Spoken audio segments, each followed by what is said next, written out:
Alright, welcome folks. Welcome to another episode of The Block-O, the reality TV show that takes issues of HIV and AIDS right to the block in your community. Today we're in Waltham, in the parish of St. Mark, and we're going to be talking to a group of guys here. Guys that are ready to roll, they're ready to talk to us on subjects pertaining to HIV and AIDS. Right, so I want you to stay tuned because we have quite a lot. We'll be sharing information. We have our educators on scene with us.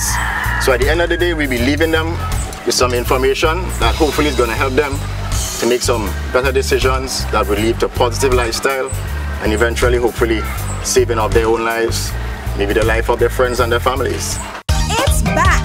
The National Lotteries Authority's Back to School Scratch promotion kicks off from August 15th to September 3rd. This year, the NLA is giving away shopping vouchers of $250 for school supplies at Grenada's Teacher School Supplies on St. John Street in St. George's or at Cathwell Stationery Services on Sindel Street in Grenville.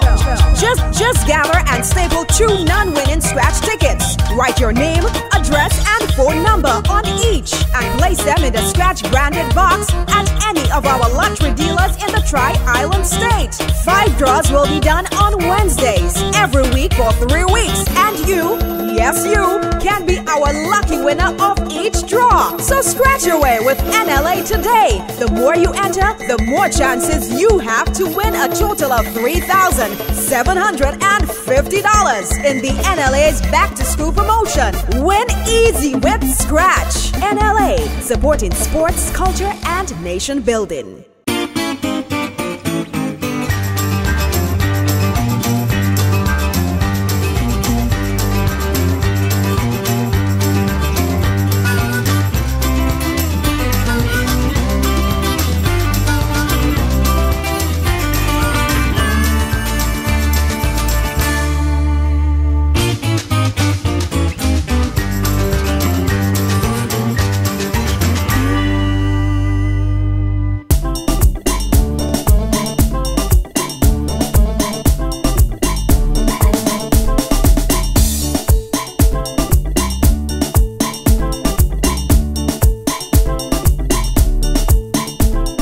Tell me, what's some of the first things that come to your mind when you hear the term or the word AIDS and or HIV? Poison. Hold on. We have a whole lot. We had death. Yeah. Okay, what else? Poison. Yeah. Alright, remember all these things you were saying, right? Because most likely I'll come back to you. To make you feel like an outcast in society. So once you believe you tested positive, you are shunned by the other persons in your society. Yeah, that's just how life goes. You believe that's how life goes? Well, yeah. So why do you think society does that? Most people are scared of dying, you know. If I am HIV positive, then what, they're going to contract the virus also and they're going to die because of it? So that's why they would shun me if I'm tested positive? Yeah, most likely. But some people have this mentality that if you have it, then they're not supposed to come close to you because they're going to get it and they scorn you, they treat you different. Some people do those kind of stuff. And you believe the root of that is because a lot of them are afraid of contracting the disease because they think that it can be transmitted that way by casual contact or somebody by living close to someone? Yeah. People honestly think that way? Some people, they do. Okay. I'm looking at one of my educators. Okay. I want you to clarify how HIV is contracted or how it is not contracted for that matter. Okay, let's look at ways it is contracted. You can contract HIV through blood, semen. Jenna, you want to give other ways? Mother to child, through breast milk. And you cannot contract it by touching somebody, by hugging, by kissing. I could be sitting next to you and I could have HIV. Just like you. And none of us know if either one of us have HIV, right? Yeah, so at one point you can get it. Hold on, at one point you can get HIV by like sweat contact. No. And how come they say you get it by kissing? If your mouth burst and then you kill it down back. So then it could happen by kiss. Is you will happen by kiss? No man. What you're aware of is that through kissing, deep kissing, HIV is not contracted. HIV is not found in sufficient quantity in saliva. However, if you should have sores or ulcers within the mouth of the person who you are so kissing, then you can have the transfer of blood, and therefore if the person is infected, you also can become infected. So persons who have, let's say you have gum disease, like bleedy gums, like gingivitis for example, and you go to kiss somebody who has a bleedy gum and who is HIV positive, then there's a high possibility that you yourself can also become infected. But through normal kissing, a kiss on the cheek, where there is no ulcers or sores in the mouth, HIV cannot be spread, through that method, except there is sores or ulcers in the mouth of the person who you will be kissing. Right, so guys, I'm saying that to say that you have to know your partner. You can't just go and kiss anybody you meet on the street, because you never know, what is happening. Yeah? But the issue here is, in terms of HIV spreading from one person to the other through blood, that blood must be contaminated. It must contain the virus. And similarly, the semen, the sperm, or the vaginal secretion must be infected as well. So we are establishing here that HIV cannot be contracted through casual contact. So we can hug. We can live in the same house with someone who is HIV positive. If I'm the same spoon though? Say? See, and most people, they don't want to eat from somebody like who have HIV. One thing I learned in school all in the game, that HIV can live outside the body for 6 seconds. For any extended period. Yeah. So it has to be within the body for it to be infectious. Yeah. Same thing. Okay. So it has to be able to be surviving inside of a living human cell. Well, a man have HIV and a woman don't have HIV, and they have sexual intercourse, and the woman get pregnant. The baby is a standard chance of getting AIDS or HIV. Well, what they can do while the mother is pregnant, before she's ready to deliver, they can do a C-section. And there are medications that she can take also to prevent the child from contracting HIV. The whole thing is, once you are pregnant, right, you would be tested, and all pregnant mothers that are found to be HIV positive would be put on treatment, antiretrovirus, and that lessens the chance of that mother spreading or passing that virus on to the infant. And what helps also is that child can be delivered via C-section, which lessens the chance also. Right, but at this point, we are going to take a short break. Remember, you're looking at the Blocko. Lots more to come. Don't change that dial.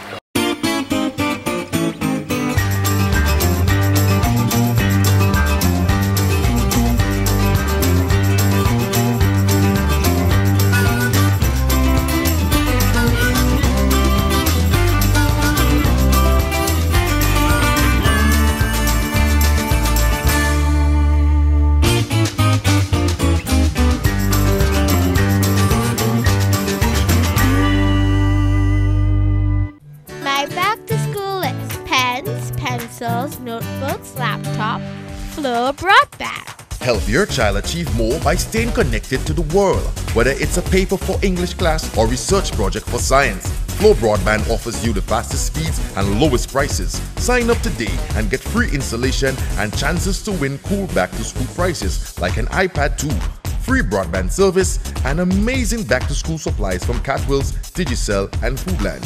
Sign up for Flow Broadband. Help your child become a Flow Cool Kid today. Full terms and conditions apply. Flow. Watch, talk, click. Do you suffer from back or neck pain? Were you hurt in a car accident or suffer from a sports injury?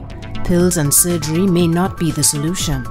If you suffer from aches and pains, visit the Philippia McSween's Memorial Healthcare Center to find out how chiropractic care can have you feeling better.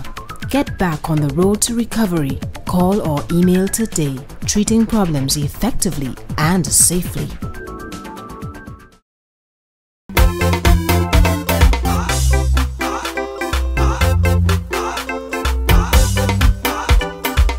Hi guys, guys, and as usual on the Blocko, we have to let you know a little bit more about the community we are visiting. Right now I'm here with Cloyd Phillip, and before you go on the block with Andy, tell us a little bit more about St. Mark's. Well, I've been living in Waltham for the past 25 years, and Waltham is a very beautiful fishing village. And this morning I went on a little track, a little trail. I went hiking, guys, and we went to a great house. Tell us a little bit more about that. I think the great house has been there since the 17th century, during the days of the slave trade. And when I went to school there, it was still there. But apparently for the past couple of years, you know, due to certain things that went wrong with the great house, they had to renovate it, and St. Mark's Secondary, as a part of where they used to house students, broke it down and then changed over.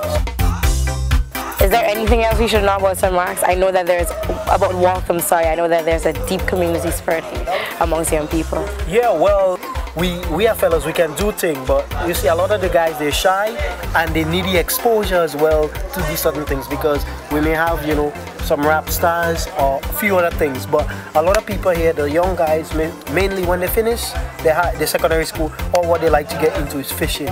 They like fishing, whether it's the trawlers, the big ones, or the one right here in Waltham. Thank you so much, Clyde. So you see that Waltham is full of talent, a lot of talent and skill. We now join Andy on the block with the guys. Okay folks, welcome back to the Blocko. Before we took the break, we are talking on the issue of mother-to-child transmission. I believe Jenna wants to share a bit additional information on that subject.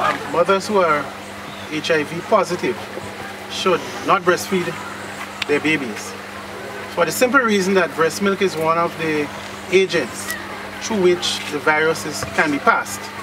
So even though that child is tested and is negative, the mother should never breastfeed the baby.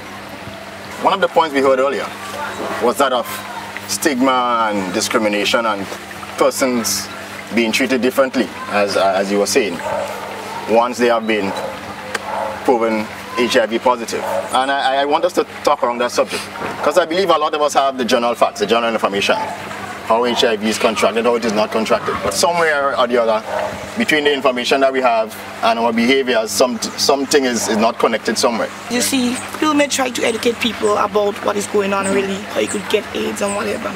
But then there's some people that still have the mentality to go around believing the wrong still, that you could get it by kissing and you could get it by touching, and it doesn't matter how much you might try, it's still going to be that way. It's still going to be that way. Do you think we can at least attempt to change that perception? We could try. Well, that's what we all about here, right? Yeah, we want to make the effort. Yeah, we could try, but I know for a fact I don't think it's going to work on everybody.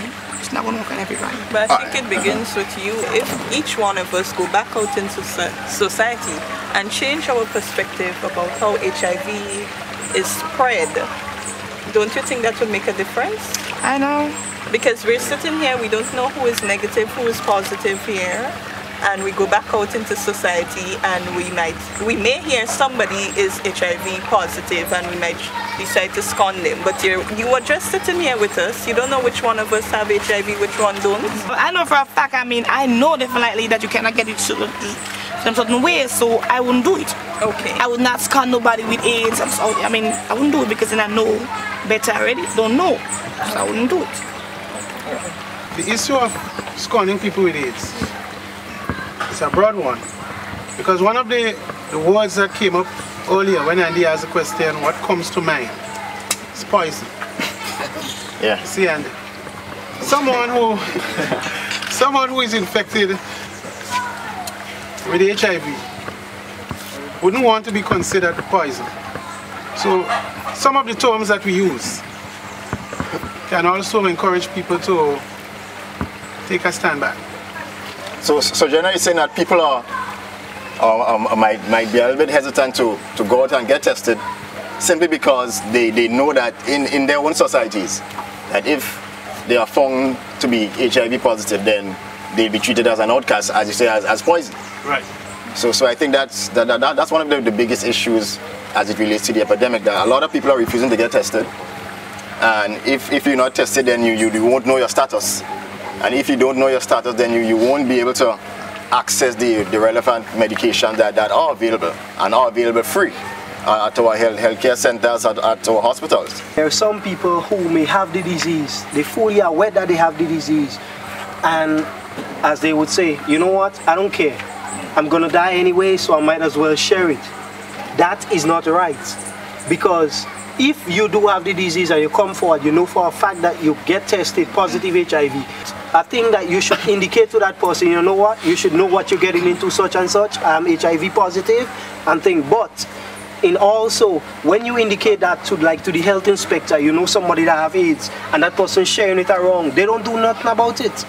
I think that something should be done. The law is not tight. The law should be tightened up against that. If a man could climb a breadfruit tree and simply thief and go in jail for it, why can somebody who is HIV positive and they know they're HIV positive and they're willing to share it, why can they get jailed for that too? You can't lock up somebody because they have HIV and you see they're sleeping around with person. Yes, do you have proof, first of all, that they're having unprotected sex? Because you could have HIV and still engage in sexual intercourse. You have to protect yourself and protect your partner. Yeah. The health inspectors should put that person, sit down, meet with them, talk to them. You understand what I'm saying? Talk to them, tell them, look, this is what you're doing. Yes, you have it, that's fine. You keep it to yourself. If you're willing to have a partner, or you're not having a partner, it's totally up to you. But please do not infect this individual. When you go to get tests, it's voluntary testing and counseling. So they'll tell you what to do, well, what should be expected of you if you're positive, what should be expected of you if you're negative. But it comes back to you, the individual. I might tell myself, somebody gave me HIV and I didn't go for it. I got it innocently and I might decide somebody else had to get it from me. It's individual perspectives you're looking at here. Also, I personally think with that too, the healthcare system should tighten up a bit. Because what I'm saying is that a lot of people is scared to go take HIV tests. Because, for example, I know for sure for certain instances that, you know, you may go and take a test, then the nurse will go and tell she friend go tell this one. This should not be. This should be you and whoever done it. All right, point well taken. However, I don't want us to be branding all our healthcare workers, right? I know there might have been instances that you are talking about that are actually the cases where persons would have divulged certain information, right? But I know that the government has been doing a lot in terms of the whole idea of confidentiality and being professional with their response to HIV and AIDS. I know they have been doing some work, but there might have been some exceptions, and I'm hoping there are exceptions other than the rule. But the point you're making in terms of legislation and government doing stuff, government can do all they want, but I think at the end of the day, it is a personal responsibility. All right, I think this is one time you are allowed to be selfish. You have a responsibility to ensure your own safety. If you're not sure of your partner status, then refuse to have sex. If you're not sure, if you're intent on having sex, then use a condom and use it consistently. Take it as your own responsibility to ensure your continued safety. But a condom is still not 100% safe. Right, but at the end of the day, that's what I'm saying. If you're choosing to have sex, if you would choose to have sex, right, it would be best if you're not sure, then you abstain. That would be the ideal. But if you're choosing to have sex, then wear a condom, use it consistently, and make sure that you remain safe and remain safe all the time. At this point, we are going to take a break, but the blocker will be right back.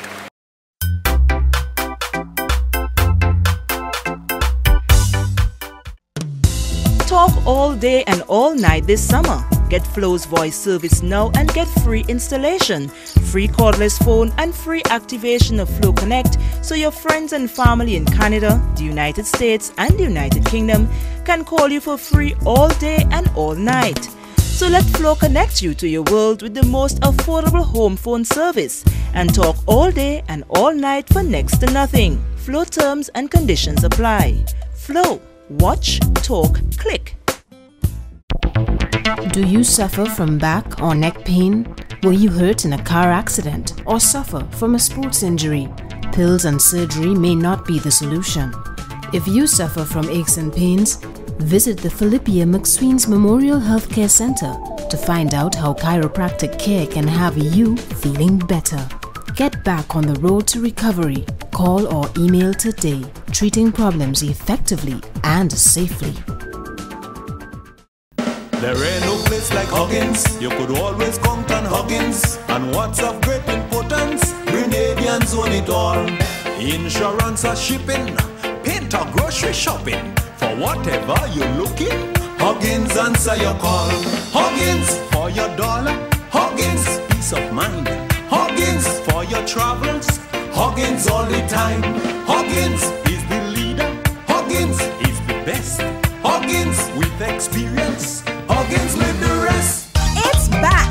The National Lotteries Authority's Back to School Scratch promotion kicks off from August 15th to September 3rd. This year, the NLA is giving away shopping vouchers of $250 for school supplies at Grenada's Teachers School Supplies on St. John Street in St. George's or at Cathwell Stationery Services on Sindel Street in Grenville.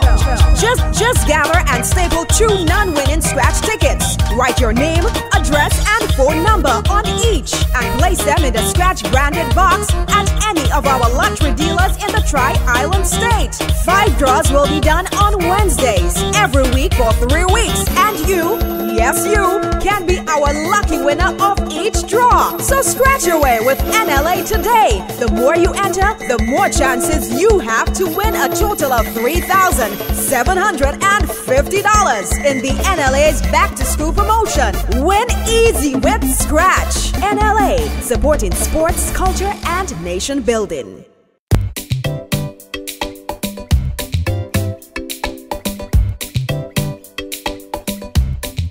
Alright folks, welcome again. Welcome back to the Blocko. Before we went to the break, we had a lot of discussion, lively discussion I must say. And I want us to continue in the same vein. But before we go to the guys, I want Jenna to give us a little bit more as it relates to stigma and discrimination and society's response to the HIV/AIDS epidemic. Our society has not embraced, in general, I'm speaking in general terms here, have not really embraced persons who are living with HIV or persons who have developed AIDS as a matter of fact.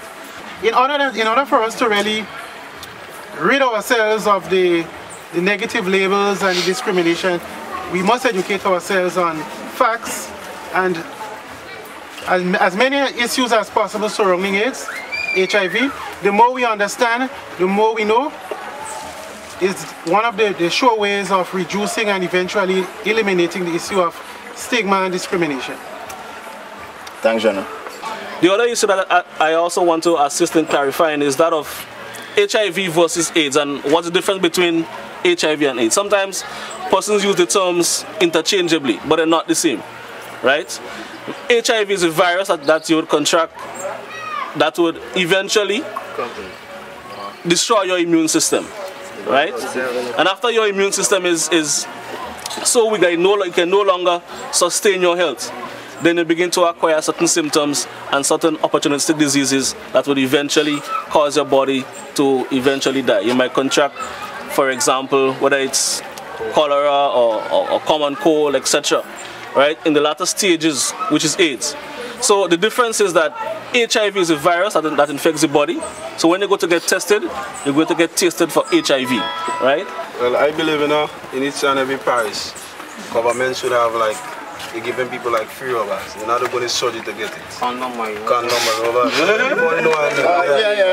Like you're not going to surgery to get it, you understand? Nothing like so expensive, a man under $5 and you have a thing, you take a risk.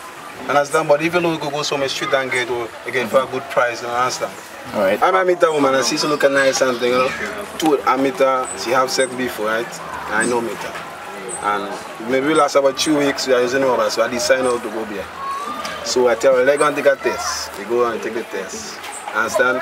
You show up in 3 months time. The HIV show up, so we can take it. She negative, I negative, I feeling happy. Understand? So I decide, well, I want to like a picnic to bring in the world. Alright. Then time for picnic to come now, she can take the test, she positive. You understand? So I need people now to educate themselves on that. You understand? You reminding us that HIV takes sometimes sometimes they show up in the blood. Right? Sometimes they show up in the approximately 3 to 6 months. Yeah. The average maximum is about 6 months for the virus to be detected. Remember that the test actually detects the presence of the antibody. Right? So when the antibody is present in sufficient quantity, then you can get a definite positive or negative. So if you're going to take a test today, one of the recommendations is that you go again after about 6 months. So at the end of the day, it's your responsibility to take your time. You know, don't just meet someone on the street, someone in a party one night and they are carnival, right? The talk gets sweet and you decide, right? You know, but you're high. You understand? Alcohol. You do things and then you regret it. So you say wake up, you regret. Maybe you should think of having protected sex. And you talk about meeting a girl and within 3 weeks. Don't you think there's a lot more to get to know the person and all of that? In 3 weeks you're going to bed. Right now we're living in a fast world. But no, you're not only talking about just having intercourse. You're talking about unprotected sex. Don't you think maybe you should wait a little longer, bearing in mind the window period for HIV? You can have intercourse, but have protected intercourse. And then after, when you're guaranteed that both of you are negative, then you go into unprotected sex. Because I think that's a big step in a relationship. Well, for instance, I might have a sex meet an old lady, right? They go in and they using condom. The condom bosses, I freak them and I go and be because the boss say, hey, a big chance gone. You have to check the expiry date. You have to store the condom in the proper place, and you also have to know how to put it on properly. Leaving the room at the top, and bearing in mind the size also. There's different size of condoms, and sometimes we don't pay attention to that. In the heat of things, you just go in the shop and say, I want a pack of condoms, but you don't check to see if it's expired. You don't. Sometimes you have it stored in the vehicle. Months you have it in the vehicle. Heat, damage, rubber. Very rare condom would really break. But there's no size mark on the a lot of voltage on there. Yeah, but I mean, irrespective of your voltage, the condom can start. One of the things I want to remind you guys of, the issue of storage. A lot of you guys, you have a condom, you walk around with it for weeks in your wallet, right? Heat is one of the things that can easily destroy a condom. So when you add the excessive heat and the friction in your pockets and in your wallets, that decreases the strength of the condom. I just want to touch on a point that you raised that came up a little earlier. When you mentioned about testing, if you are taking and having unprotected and risky sex, and you take a test and you realize that here I'm negative, that's good news. Here you have to begin to consider major lifestyle changes. And similarly, if you have been tested positive, again you have to consider major lifestyle changes.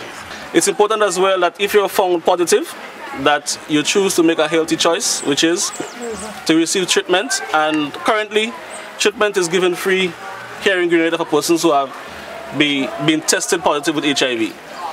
It's also important for you to make changes to your diet, right? How long you live if you're positive depends on you, really.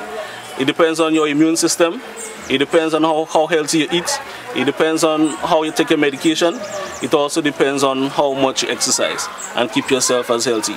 Persons that has lived and has still been living for over 10 years, 12 years, 15 years. Magic Johnson is a very good example, right? And it means, therefore, being positive is not the end of life, really. It's just that you have to make some, as Jenna said earlier, some personal choices and adjust your lifestyle accordingly. HIV and AIDS is only one of the aspects that you have to deal with when it comes to unprotected sex. Of course, there is pregnancy. Of course, there is other STIs. It means, therefore, that as young men and women, we have to make the right choices. Really, if you don't protect yourself, don't expect anybody to protect themselves for you, right? Because there's no way you can truly trust somebody enough to trust them with your whole life. You may be faithful to somebody, yes, and then ask yourself, what did your partner enter the relationship with that you don't know about? I really want to thank you. And I want to thank you guys for coming on the scene and for participating. So this has been the Blocko, right, where it's all about changing lives.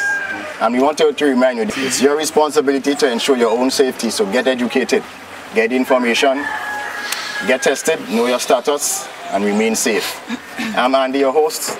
This is the Blocko, where it's all about changing lives. One person, even one community at a time. We're out. Peace.